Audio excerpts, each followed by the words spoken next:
Bonjour Marie-Pierre. Allô, Caroline.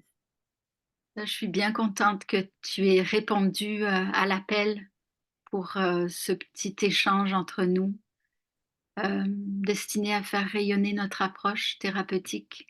Ouais.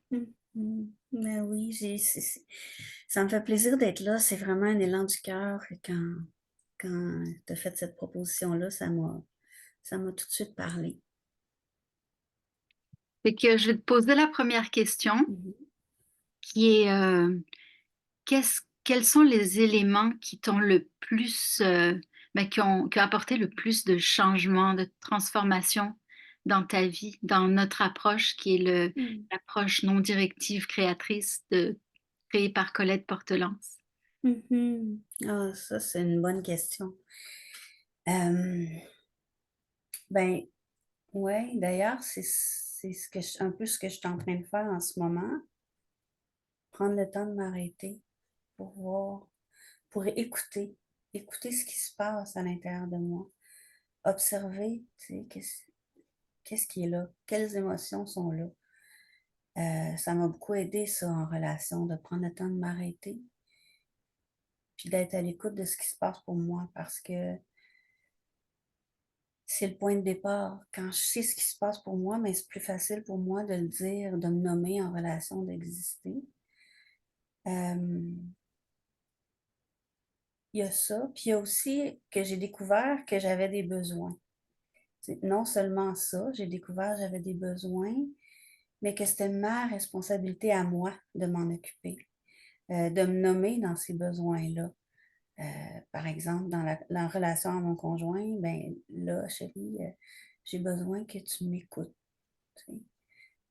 Mais ça, je ne le savais pas. En fait, avant, j'avais la croyance que quand on était dans une relation amoureuse, ben que l'autre, par amour pour nous, par amour pour moi, il allait deviner, tu sais, ce dont j'ai besoin. Mais j'ai réalisé que c'est pas tout à fait comme ça que ça se passe. Donc, ça a été un grand apprentissage pour moi de me responsabiliser de mes besoins et de comprendre aussi que oui, j'ai le droit de nommer mon besoin, d'exister avec mon besoin en relation à l'autre, mais ça se peut que l'autre soit pas disponible.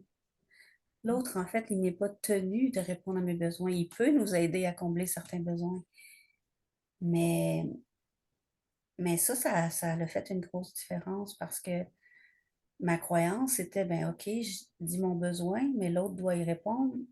Pas tout à fait. Alors, c'est mon travail à moi d'aller le combler d'une autre façon, ailleurs ou avec une autre personne.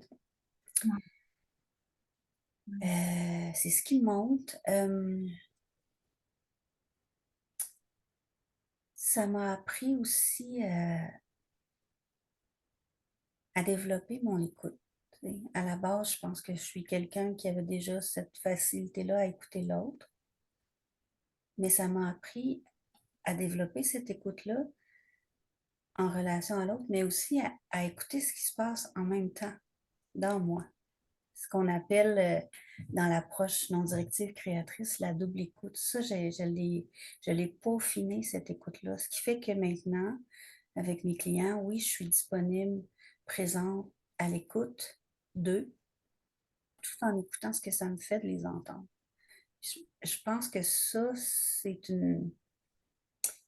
un petit bijou, en fait, de notre approche, tu sais, de développer cette double écoute-là. Euh, Ça a changé beaucoup de choses. Beaucoup de choses. J'essaye de voir là, spontanément qu'est-ce qui me vient. Euh, ouais, c'est ça. Plus présente à moi, plus présente à l'autre. Euh, J'avais un fonctionnement, moi, dans la relation à mon conjoint, c'est que je gardais beaucoup de choses pour moi.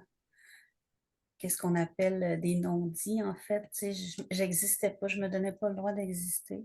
Ce qui fait qu'à un moment donné, ça a créé un éloignement relationnel. Et finalement, on a été en thérapie relationnelle ensemble, puis on a travaillé beaucoup notre couple. Mais, mais c'est ça, ça m'a permis de découvrir mes fonctionnements, en fait. Comment je me défends, moi, quand il y a quelque chose qui est difficile pour moi à vivre, moi, mon fonctionnement, c'est de m'isoler avec ça. Et ce que ça a fait quand j'ai étudié au CRAM, ben, ça fait que je suis plus consciente de mes fonctionnements. Je me vois plus vite dans l'isolement. Donc, ce qui fait que je peux me récupérer, prendre soin de moi autrement. Parce que pourquoi je m'isole? C'est parce que ça fait trop mal, tu sais. Puis je vis ça toute seule au lieu de le vivre en relation. Mais je me vois venir plus vite qu'avant. Fait Mhm. que ça fait que je peux prendre soin de moi autrement. Je peux me nommer en relation. C'est ça qui me vient. Ben oui. Puis, tu sais, j'entends l'écoute, tu sais, l'écoute, ben, l'écoute de toi, puis Mhm, s'arrêter pour écouter, tu sais, prendre le temps d'écouter. Ça, mhm, c'est frappant chez toi, puis c'est quelque chose que je connais, tu sais. Avant de parler, tu t'arrêtes, puis tu explores ce qui a, ce qui est là dans le présent, puis ça, ouais. Puis ce qui permet, ben, qui t'a permis de développer la double écoute, t'écouter, mhm, écouter l'autre, mais le faire les deux en même temps, tu sais. mhm, C'est, mhm, ouais, c'est, ouais, c'est quelque chose de particulier, mais qui est, ben, c'est doux de t'entendre le dire. mhm, Tu sais, c'est, moi, ça me fait penser à beaucoup de bienveillance envers toi, mhm, de donner le temps de t'écouter, de t'accueillir. mhm. C'est vrai, ça résonne ce que tu dis parce que c'est un autre des apprentissages que j'ai fait grâce à cette approche-là, c'est de développer la bienveillance puis la douceur envers moi. Hein, parce que tu sais, je me juge moins. Quand je me juge, je m'intercepte plus vite qu'avant.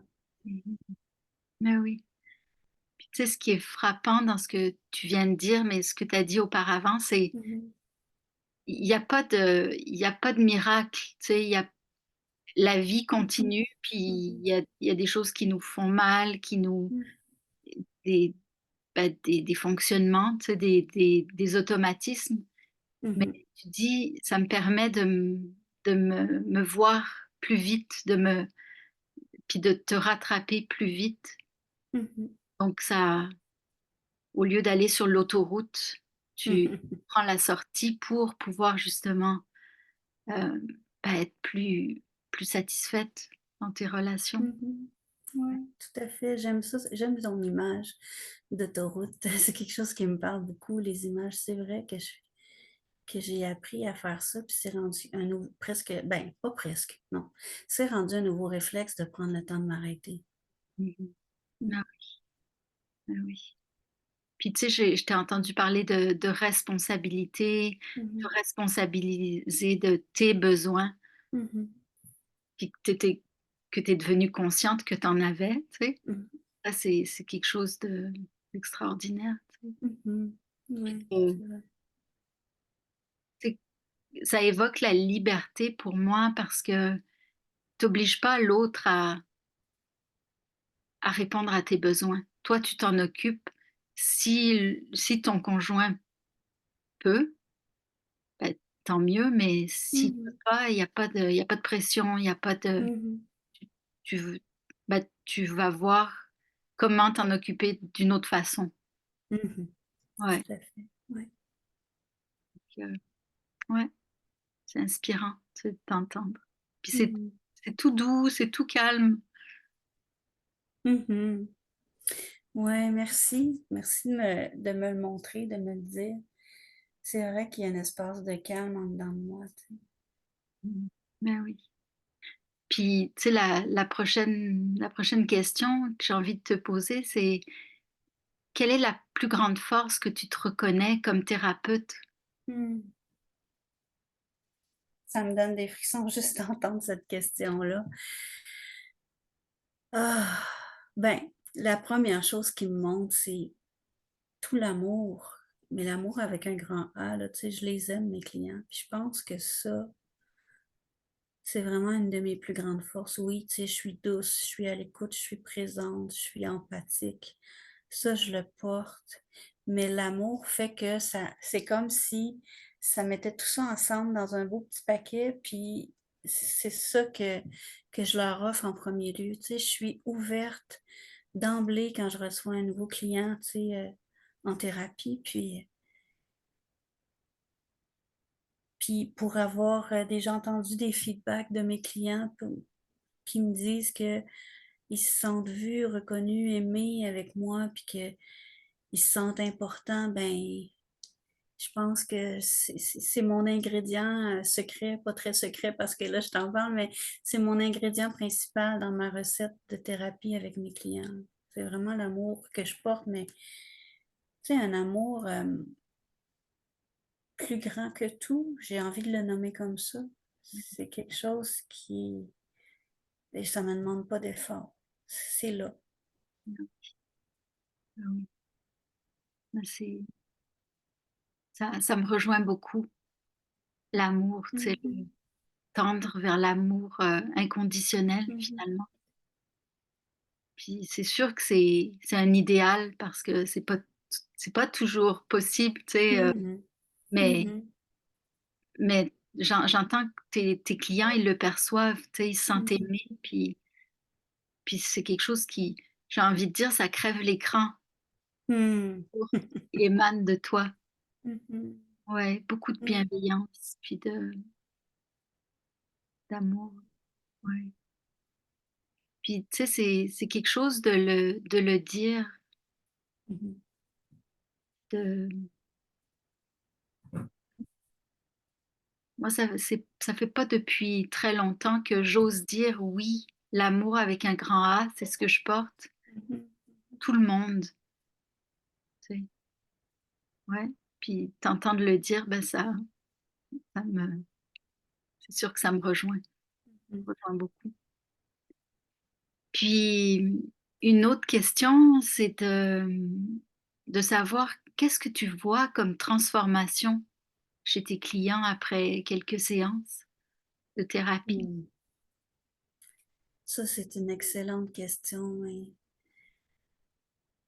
ils se connaissent mieux, d'abord et avant tout, tu sais, parce que cet espace-là que je peux leur offrir une fois semaine ou une fois ou 2 semaines, ben, c'est un espace juste pour eux où ils ont le droit d'exister tels qu'ils sont. Puis qu'ils apprennent à se connaître aussi, ils apprennent à voir, OK, quand je vais bouder dans ma chambre, ben, l'impact, c'est que ça m'éloigne de la relation, exemple, là, tu sais. Ils apprennent à se connaître, à comprendre comment ils fonctionnent, puis à trouver des pistes aussi pour, pardon, pour être plus satisfait en relation, tu sais. Puis ce que je vois, c'est que sont plus à l'écoute d'eux-mêmes, eux aussi, tu sais, parce qu'ils ont un modèle d'écoute, je les écoute, je suis à l'écoute de moi, tu sais, tout ça, ça se passe dans l'inconscient, là, ils ne savent pas nécessairement que je suis à l'écoute de moi, mais il y a quelque chose qui, dans l'influence inconsciente, qui fait que je leur montre le chemin pour l'écoute d'eux, fait qu'ils s'écoutent davantage après quelques séances.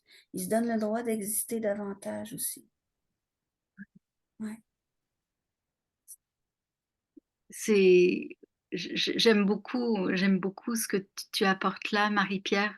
Mhm. L'influence inconsciente, tu sais, c'est ouais, moi aussi, c'est quelque chose qui me parle beaucoup. Mhm. C'est comme toi-même, tu marches sur ton chemin, tu sais, Mhm. et ça influence les autres sans qu'ils le sachent parce que c'est pas avec les mots.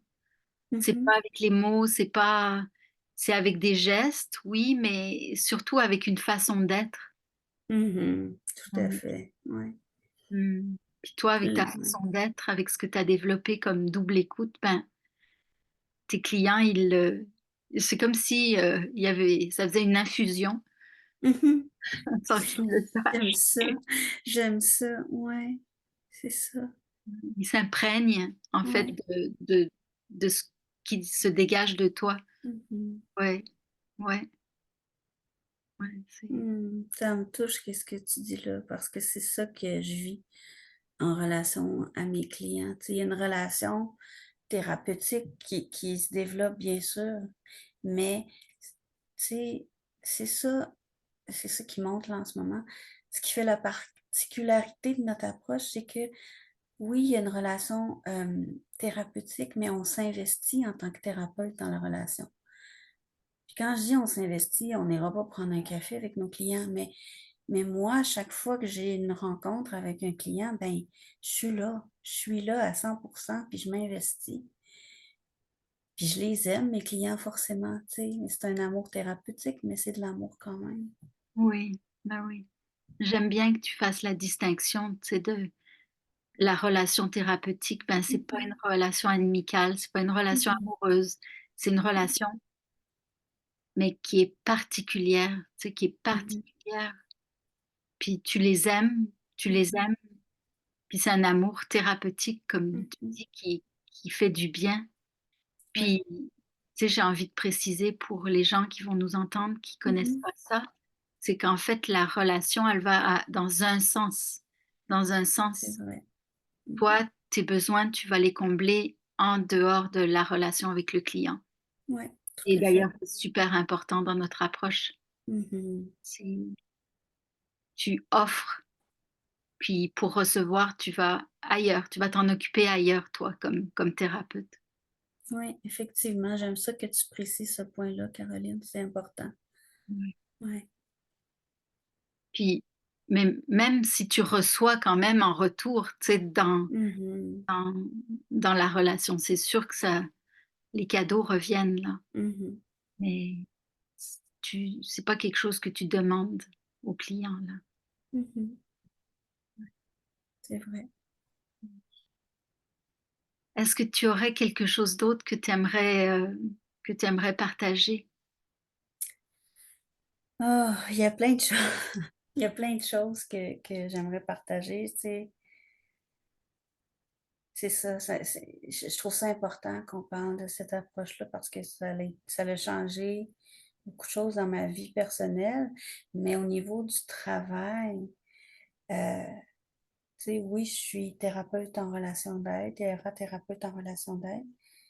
Euh, je me suis aussi spécialisée dans l'accompagnement du deuil, puis je vois que cette écoute-là, cet amour-là, cette présence, cette bienveillance, ça a un effet immédiat sur les endeuillés. Tu sais, c'est hyper précieux et riche, tu sais, parce que les endeuillés ont besoin de raconter leur histoire, ils ont besoin d'être entendus dans ce qu'ils ont vécu avec la personne décédée. Puis cette approche-là, ça comble des besoins réels chez les endeuillés. Bon, là, je parle des endeuillés, mais chez tous les clients qui viennent me voir. Et puis, je sais pas trop où je m'en allais avec ça, mais ce que je veux dire, c'est que c'est une approche, l'approche non directive créatrice, qui fait vraiment une différence dans la vie des gens. Puis je reviens avec la responsabilité. Je pense que ça, c'est le plus beau cadeau que l'approche m'a offert, dans le sens que, tu sais, oui, j'ai des zones sensibles, il y a des choses qui sont arrivées dans mon passé, puis qui ont fait que je suis la personne que je suis aujourd'hui. Il y a des zones plus sensibles à l'intérieur de moi, mais j'ai appris que ces zones-là m'appartiennent, puis que c'est à moi de me faire du bien, en relation, certes, ou d'une autre façon. Mais, tu sais, la responsabilité pour moi, ça l'a changé, le fait que je suis plus j'ai retrouvé mon pouvoir, en fait. Puis ça, on n'en a pas parlé, mais c'est quelque chose d'important parce que c'est ça que ça veut dire pour moi, la responsabilité, c'est de retrouver le pouvoir sur ma vie. De faire, OK, j'ai vécu X, Y, Z. Maintenant, ici, maintenant, dans ma vie, qu'est-ce que je fais avec ça? Comment je peux prendre soin de moi? Mmh. Puis là, je vois que je suis animée quand je t'en parle parce que c'est quelque chose de, j'ai envie de dire de révolutionnaire, mais c'est quelque chose d'hyper important dans ma vie, tu sais, de prendre soin de mes zones sensibles, de faire, OK, qu'est-ce que je veux faire avec ça aujourd'hui, tu sais. Puis le C de la NDC, c'est créatrice. Ben, comment moi je peux me créer à partir de mon histoire de vie, tu sais. Je Mmh. pense que c'est ça l'héritage le plus important que la NDC m'a légué, tu sais. Puis Mmh. que continue de me léguer chaque jour parce que je baigne dans ça, forcément, là. C'est un mode de vie pour moi. Ben oui. Ben oui, j'aime ça que tu dises que c'est un mode de vie parce qu'on peut pas pratiquer, la NDC comme thérapeute si on n'a pas entièrement intégrer ça dans notre vie Mmh. C'est et vrai. et que ça transpire par chacune de nos pores, tu sais? Mmh. C'est, fait que je comprends quand tu dis ça, puis la responsabilité, c'est puissant la façon dont tu l'expliques, tu sais? C'est simple, Mmh. en fait, c'est faire avec faire avec, en fait, ben, la vie qu'on a eue, Mmh. Mmh. puis en faire, la plus belle chose, tu sais? Se créer une vie, heu, ben, si possible, heureuse. Oui. Ouais, ouais, mais c'est j'aime ça quand tu dis: «Bah oui, il m'est arrivé des choses dans ma vie, mais qu'est-ce que je fais avec ça maintenant?» Mmh. Ouais, ouais, c'est très puissant. Je te remercie Marie-Pierre, Mmh. pour ton temps, puis, ta passion aussi, puis ton amour, tu sais, qui transparaissent Mmh. à travers l'écran. Merci Caroline, ça a été vraiment un plaisir pour moi d'avoir cet échange-là avec toi parce que ça goûte bon la relation à toi. Mmh. Merci, ça coûte bon. Mmh. À plus tard. Bye À bye. plus tard. Bye.